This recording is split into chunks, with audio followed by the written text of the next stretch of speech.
Ya. Ini kan ada informasi di media massa tentang rawan di Dieng, terutama di Kawah Sileri. Kemudian banyak juga wisatawan yang mau datang ke Wonosobo mengkonfirmasi apakah Dieng aman Ya, untuk oke. beberapa hari ini. Bagaimana tanggapan Bapak? Oke, terima kasih ya. Selamat siang semua netizen, semua audiens, semua masyarakat apa di Wonosobo maupun di berbagai lokasi. Memang salah satu media nasional memberitakan dan kami di Sparbud juga sudah mengontak-kontak beberapa otoritas termasuk dari Badan Penanggulangan Bencana, juga sambil aktif memantau perkembangan informasi dari Pusat Vulkanologi. Ya, memang ada indikasi Kawah Sileri aktif lagi gitu ya. Tapi kan poinnya gini, kita hidup di kawasan yang memang dikelilingi oleh gunung berapi. Jadi menurut kami kewaspadaan tetap dibutuhkan ya, tapi bukan berarti pariwisata tidak aman ya. Sudah kami konfirmasi mungkin pada radius 500 meter dari Kawah Sileri itu agar lebih waspada. Tapi kalau kita lihat di maps itu kan Dieng yang kawasan Wonosobo itu kan relatif masih jauh dari lokasi. Jadi bisa saya tegaskan silahkan tetap berwisata di Wonosobo dengan tetap memperhatikan situasi cuaca juga Mas ya, karena dari BMKG maupun dari berbagai otoritas dan kita tahu prediksi cuaca akhir tahun ini memang masih agak fluktuatif. Jadi intinya berwisata tetap oke dengan tetap memperhatikan kewaspadaan itu ya, ada hujan, ada mungkin petir atau berbagai potensi bencana itu hidrometeorologi.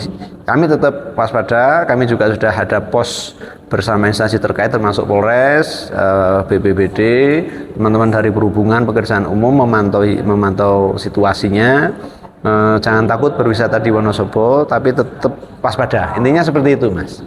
Kalau untuk potensi-potensi lain, Mas, misalkan seperti daerah Curug Sikarim ya, jalur ke Dieng, Ya, apakah itu juga menjadi daerah-daerah yang rawan?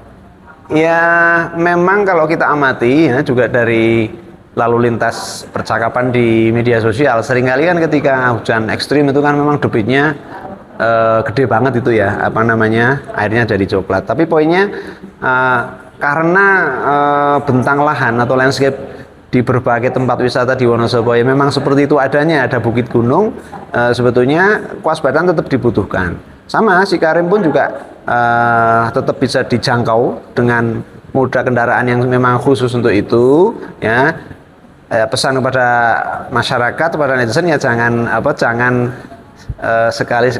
sekali-kali ke Sikarim menggunakan kendaraan yang memang tidak kuat ya.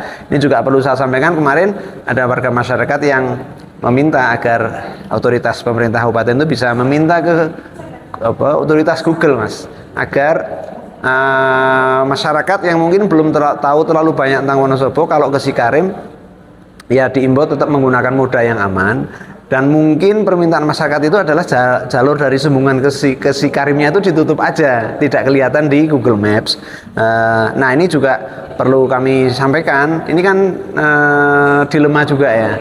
Kita memberikan informasi jalur oke, tetapi perlu juga tetap dibantu edukasi kepada masyarakat, jalur itu bisa aman asal menggunakan mode kendaraan yang tepat. Nah, ada berbagai kasus dulu yang orang netizen dia hanya mengandalkan informasi dari Google menuju Wonosobo dengan kendaraan yang tidak tepat, di Sikarim malah bermasalah macet dan sebagainya. Tapi prinsipnya tetap aman untuk dijangkau dengan kewaspadaan yang cukup dan dengan mode kendaraan dan persiapan lainnya lah. Kalau dari arah timur maupun arah barat untuk menuju ke Dieng, rata-rata kan sekarang sudah tidak hanya lewat Wonosobo, ya, tapi juga beberapa sudah ada jalur lainnya. Ya, dari Banjarnegara, dari Batang dan sebagainya. Nah, apa nih sarannya untuk pengunjung? Ya, ada banyak jalan ke rumah, banyak juga jalan ke Dieng ya. Kami karena dari otoritas pemerintah Kabupaten Wonosobo tentu memprioritaskan dan menangani jalur yang berasal dari Kabupaten Wonosobo. Tapi poinnya kan wisatawan bisa menjangkau Dieng ya dari berbagai arah ya. Itu kan sesuatu yang sangat dinamis Mas di masyarakat ya. Pemerintah Kabupaten Banjar pun juga tentu juga akan melakukan hal yang sama, demikian juga Batang. Nggak apa-apa, no problem ya.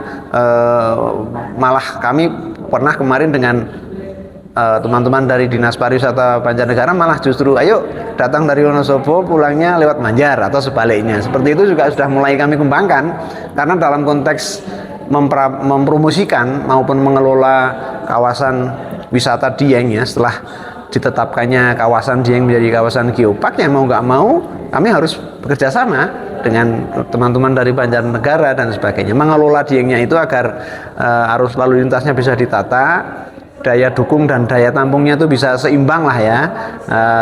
Kita bersyukur pada saat-saat tertentu itu wisatawan banyak berkunjung, tapi ya sih kalau boleh kita minta ya jangan terlalu banyak. Ya, jangan terlalu banyak dalam artian kalau bludak seperti cendol juga itu berisiko. Kita ingin wisatawan yang berkualitas, wisatawan yang juga memiliki literasi, wisatawan yang tidak malu untuk bertanya, tidak hanya kepada Google tapi juga kepada otoritas lokal karena kadang situasinya itu sangat fluktuatif. Satu lagi Mas, untuk persiapan Nataru nih, seperti apa kesiapan dari Dinas Pariwisata? Ya, oke. Ya, ada banyak sekali instruksi dan juga mungkin reminder ya dari pemerintah pusat maupun provinsi. Disparbud terus terang menjadi salah satu dinas yang memang terlibat ya, baik dalam konteks Nataru itu kan pemantauan harga, stabilisasi harga, jangan sampai terjadi ketersediaan barang-barang pokok maupun dalam konteks pengaturan lalu lintas, lalu pengaturan aktivitas masyarakat dan kesiapsiagaan atau kesiapan objek wisata. Kami sudah melakukan berbagai langkah. Terbaru kemarin sudah ada pos ya, baik di Kota Wonosobo maupun di kawasan utara, pos dengan teman-teman dari Polres dan aparat keamanan itu berada di Kalianget. Kami juga sudah secara internal kami berikan pemahaman maupun instruksi kepada teman-teman yang bertugas di lapangan, dilayani dengan sebaik-baiknya. Beberapa lokasi sudah kami tambahi CCTV Mas ya, agar bisa mengontrol. Memang belum semua lokasi bisa ditambahkan dengan CCTV. Terus juga kami tentu akan perbanyak konten-konten yang sifatnya informatif, edukasi dan literasi, agar masyarakat, agar wisatawan itu dalam berwisata itu bisa mendapatkan informasi yang tepat dan mereka bisa mendapatkan kepuasan. Termasuk juga kepada pelaku usaha kami sampaikan, misalnya seperti hari ini kami memberikan edukasi dan pemahaman kepada pelaku usaha pariwisata, restoran, hotel gitu, agar menerapkan prinsip kenyamanan bagi konsumen, jangan melakukan istilahnya mumpung peak season terus dipalak kayak gitu ya misalnya. Jadi keselamatan, kenyamanan dan kepantasan dalam menangani atau dalam mengelola pariwisata di masa-masa liburan Natal dan Tahun Baru. Mungkin itu juga akan berlanjut karena Idul Fitri itu kan kalau tidak salah kan Maret ya. Jadi periodenya nggak begitu beda jauh Mas, dari Desember sampai ke Maret 2026. Oh ya.